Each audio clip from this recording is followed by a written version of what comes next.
गाँव की सच्ची घटना एक सबक लेने के लिए काफी है। एक दिन एक मुसलमान अपनी पत्नी और 8 बच्चों के साथ गांव के मुखिया के पास आया और गांव में रहने के लिए भीख मांगने लगा। गांव की देखभाल करने वाले एक चौकीदार ने विरोध किया, लेकिन किसी ने उसकी एक नहीं सुनी और मुस्लिम परिवार को गांव में रहने दिया। दिन बीतते गए, मुस्लिम के 8 बच्चे बड़े।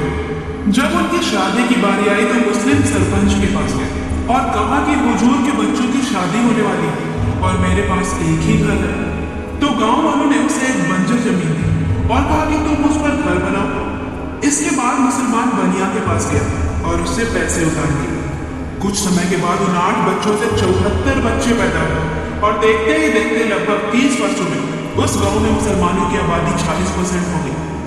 अब मुस्लिम लड़के अपनी आदत के मुताबिक हिंदुओं से झगड़ने लगे और अपनी औरतों और बहन बेटियों के साथ छेड़खानी करने लगे। धीरे धीरे प्रत्येक हिंदू अपने परिवार के साथ स्वेच्छा से गांव छोड़ने लगा। एक दिन गांव के मुख्य मंदिर को मुसलमानों ने तोड़ दिया और उस पर मस्जिद बनाने लगे। फिर बाकी हिंदुओं ने उन्हें रोकना शुरू किया।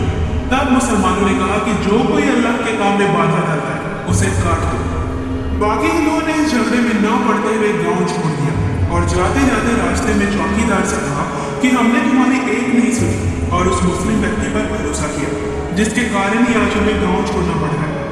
उस गांव का नाम पंचवटी से बदलकर रहीमाबाद कर दिया गया। ये गांव महाराष्ट्र के अमरावती जिले में स्थित है।